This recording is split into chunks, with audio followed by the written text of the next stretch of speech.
बिहार विधानसभा चुनाव 2025 में बहुजन समाज पार्टी का क्या योगदान रहा। आपको ये बता दें कि बसपा की बहुजन समाज पार्टी ने विधानसभा चुनाव में 1.59% वोट हासिल किए और इसका असर महागठबंधन पर करीब 35 सीटों पर सिमट गया। वहीं अब महागठबंधन की हार का जिम्मेदार कहीं न कहीं बसपा को भी माना जा रहा है। अब बताते हैं वो कैसे।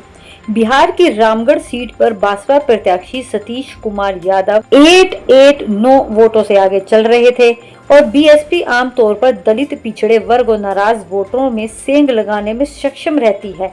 रामगढ़ और इसका उदाहरण बन गया। मायावती की पार्टी ने मजबूत ग्राउंड लेवल कैडर और शांत प्रचार शैली के दम पर ये प्रभाव भी हासिल कर लिया और मायावती की बीएसपी ने महागठबंधन में सेंध लगाने का काम भी किया। बसपा ने इस चुनाव में कुल 1.59% वोट हासिल तो किए, जो देखने में छोटा प्रतिशत लगता है, लेकिन कई क्षेत्रों में यह निर्णायक साबित हुआ। चुनावी विश्लेषण बताते हैं कि बीएसपी ने 5 से 7 सीटों पर आरजेडी के वोट बैंक में सेंध लगा दी, जिससे महागठबंधन पर सीधा नुकसान हुआ। आरजेडी को इस चुनाव में 22.84 वोट मिले, लेकिन कई सीटों पर बीएसपी के उम्मीदवारों ने यादव, दलित और ओबीसी समीकरण को तोड़ा। वोटों की यह कटिंग महागठबंधन को हार की ओर धकेलने में अहम भी रही। खास बात यह है कि बीएसपी ने उन इलाकों को टारगेट किया जहां आरजेडी परंपरागत रूप से मजबूत मानी जाती थी।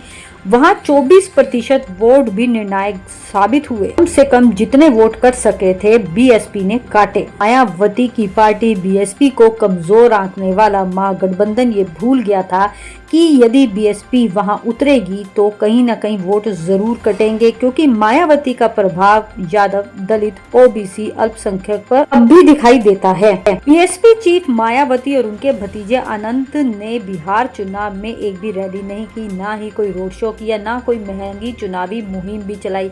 इसके बावजूद भी बीएसपी ने 1.57% वोट लेकर अपने प्रभाव को दिखाया और एहसास भी दिलाया। इसमें नो कैंपन मोड़ के पीछे 2 कारण भी माने जाते हैं। पहले, बीएसपी के पारंपरिक वोटरों का फायदा होना, दूसरे नाराज महागठबंधन समर्थकों का हिस्सा विकल्प की तलाश में था।